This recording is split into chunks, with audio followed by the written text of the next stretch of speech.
having some breakfast and let's get our day started since we're gonna be spending the day together. And she's gonna be having an egg and some pancakes. I'm currently still doing the Daniel fast, which today is day 10, if you guys can believe that. I feel like it's gone by really fast, but I still can't eat anything that's not fruits, vegetables, seeds, stuff like that. So I'm not gonna be having a full breakfast, but I feel like I'm kind of getting used to it already, little by little. Typically for breakfast, I like to have some carrot juice and some orange juice together. And I also like to put chia seeds in it for a little fiber. And just to like start my day, I will have something else other than this, but just to get something in my stomach right away because I tend to get hungry. Te voy a poner socks. Here's SJ's breakfast, un huevito, some pancakes para ti, mi amor. So, déjate doy un tenedor. De nada, mi amor. De nada, mi amor. For Daniel, I'm gonna go ahead and feed him some banana. I have him sitting like this right now. So the high chair was supposed to be for Daniel, but as soon as I brought it out, you already know SJ was all over it and he will not let it go. And it's so interesting because before I would try to put him in the high chair, he didn't want to. But of course, once I brought it out for the baby, he's like, no, I want it. So I actually ended up ordering another one. Monday? Boy, ahorita voy. I ended up ordering another one and it's supposed to get here today. So I'm excited to have 2 high chairs. That way they can both eat at the same time and I don't have to take turns with them. So let me feed the baby and then continuamos. I just realized tengo visita coming today and I realized that we don't have toilet paper. So I'm gonna go ahead and order some on Uber Eats. Ordering some toilet paper, some milk, and a little snack for SJ. Perfect, so that's ordered. And now I don't have to go to the store and I could just focus on doing what I have to do here for the kids. Sometimes you guys, leaving the house, taking the kids out of the house, putting them in their car seat, getting down at the store, getting down with them, getting what I have to do, and then getting back in the car is a lot. So Uber Eats definitely saves me a lot of time, a lot of effort, and a lot of energy because I don't have to leave my house and they bring me the quick little essentials I need right to my door, which is perfect.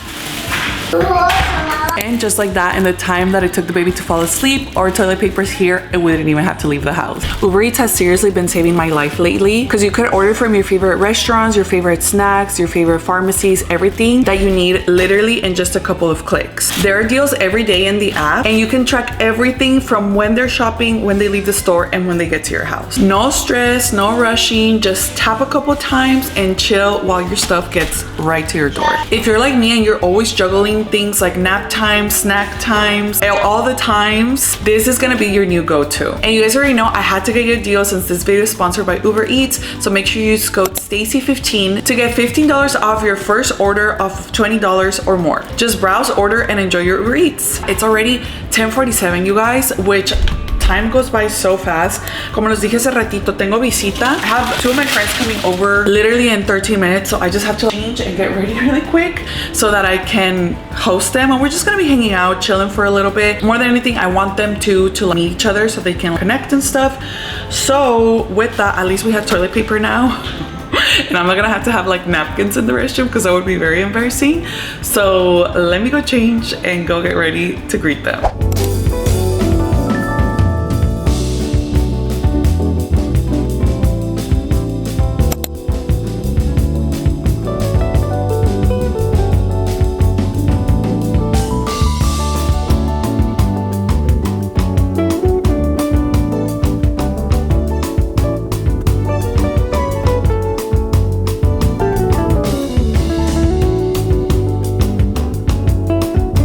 So he's saying he doesn't want the backing, so he's on his big boy chair. ¿Quieres la parte de atrás o te quieres sentar así? Así, mamá. La parte de atrás está acá, pero si no la quieres no la tenemos que poner. Mira. Sí. Sí, mamá. ¿Lo ves qué? A ver, papá, siéntate. A little bit more reclined so he's not super straight up. Trash, gracias, papá. Thank you. Nice. Superman. A ver, súbete. A mi mamá, su mano. Nice, Papa. Hey, we just got home. We just got to the gym and I gotta talk to you guys a little bit because news are out, everybody knows what's going on, life is moving really fast. I've been getting a bunch of amazing messages from you guys, but I don't know, I feel like let's just have a little chit chat to clear my mind. Here's the deal, this is my first time going through a heartbreak while I'm taking care of my sons because I've never been a mom before, and so if you don't have kids, it might be a little bit hard to imagine, but when you have kids and you're going through heartbreak, you literally don't have time to feel bad. You don't have time to feel bad. You can be cooking breakfast or chicken nuggets and your tears are rolling and you just have to keep it pushing. And for me specifically, since I have a 2-year-old who already notices everything, I don't like to cry in front of him. I don't like for him to see me sad. I don't like for him to know that things are happening, because I try to make his life as peaceful and as calm as possible, right? So with that, I don't have a lot of time to feel. I don't have a lot of time to cry. I don't have a lot of time to learn all my feelings, or I don't have a lot of time, period, right? So typically when Denny goes to see the kids, he sees them at the house because we're trying to keep the kids' routine the same. I think the hardest part of the day is when Denny gets home or comes over, because obviously I see him and I miss him. Before, with breakups, for me, it was very out of sight, out of mind. If I broke up with someone, it was like, thank God I never have to see them again, and I could just heal, and it would hurt, but I never had to see them again. This time it's different because obviously we're broken up, we're not in a relationship anymore, but I still have to see him all the time. So it's really hard and really confusing. Not as a co-parent, but as a woman, period. I think, I don't know, nobody could have prepared me for this. The fact that me and Denny's relationship didn't end. It's not like we ended our relationship and then never have to see each other again. It just evolved to something different. So now, instead of being husband and wife, we're co-parents. And the crazy thing is, no matter what happens and no matter who's in our lives, no matter anything, we're gonna see each other for the rest of our lives. I don't know if it's a good thing, because obviously I want him in the kids' lives. It's just crazy. When you break up before having kids, you can break up with them, never see this person again. When you break up when you have kids, I'm gonna see this man till I'm old. I'm gonna share grandkids with this man. Anyway, all that to say, the hardest part of my day typically is when Denny comes over to be with the kids. And I like to give him his space with the kids, because obviously I don't like to be there, or I like for SJ to feel like his dad still belongs in the house. So what I started doing when we first started going through a separation is I started coming to the gym, and that's what I do. When Denny comes over and he's with the kids, I'm at the gym. Number one, because at the gym, I don't have to talk to anyone. I don't have to talk about my feelings. I don't even have to know how I'm feeling. If I'm lifting weights, I don't even really have to process my emotions in an unhealthy way. In my opinion, moving and continuing to keep my body moving makes me feel good. And sometimes I'll literally be there lifting weights and crying. It's the saddest thing, you guys. I feel like so weird if anyone sees me at the gym, because sometimes I'm literally lifting, crying at the same time. Not super sobbing, but like, tears will just be rolling down my eyes.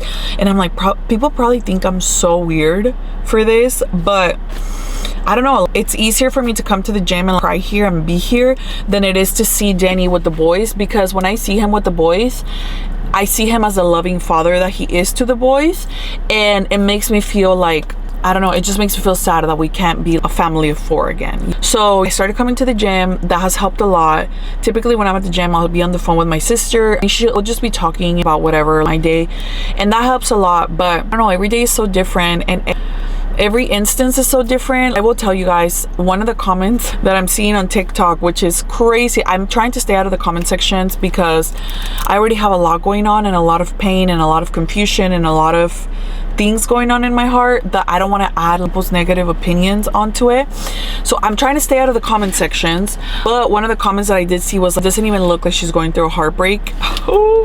And to that I will say, we all grieve differently, and maybe it doesn't look like what some people thought it would look like, but I also think that it hasn't hit me 100% yet. I really do believe that, because I think my body right now is in such high stress mode, taking care of my sons and making sure that I need to work so I can provide, and I need to make sure that I'm taking care of the boys and they're eating, and shower time and nap time and all these times, and grocery shopping, and the car needs gas right now. It's a lot going on in my mind. So I think if my body was to realize what's actually happening and I was to break down emotionally, I wouldn't be able to continue going and living and performing in the way that I'm performing as a mom, as a working person, or whatever, right? So I definitely think in a couple of years, or maybe even next year, I'm gonna look back and I'm gonna think to myself, wow, I really was going through it and I didn't realize how bad it was. Because if I really sit here to think about how hard this season is in my life, I think I would break down emotionally, and I don't have time to break down emotionally right now. I don't have time to break down emotionally or mourn my marriage or mourn my husband or mourn the idea that I thought the life that I thought I was gonna live. So maybe someday in the future it'll give me like a ton of breaks, but I do cry, I do feel angry, I do feel empty, I do feel sad. But it's just sad. It's so sad and it's so hard, and I don't wish divorce on anyone. I really don't. But I have to believe that this is for the greater good. I have to believe that God is doing this for a reason, and that when it all comes to pass, it'll all be better than it was before. I really do believe that. I do. I'm holding on to Jesus Christ and I'm holding on to God. And I know at the end of the day, it's really hard to understand the reason why right now, because I see it and I'm like, why would my family be broken apart? Why would my husband not be in our lives? Or why would my husband not want to, whatever. It's just, eventually it'll all make sense. Right now it doesn't, but eventually it will. And if you're in a situation like this right now, where like right now it doesn't make sense, I really pray that God gives you supernatural peace. He's giving me. And I really pray that Jesus allows you to move through this season gracefully, and that one day you look back and you realize to yourself, I carried myself with so much grace, with so much love. I did the best I could, and now it all makes sense. And I pray that for myself as well, because we have to hold on to that. We have to hold on to the fact that Jesus always works everything out for good. So with that being said, let's go to the gym. Let's work out a little bit. Let's get these gains. Oh my God, do people even say that anymore? Cringe. But anyway, vamos a hacer ejercicio. And by the way, I'm smiling, but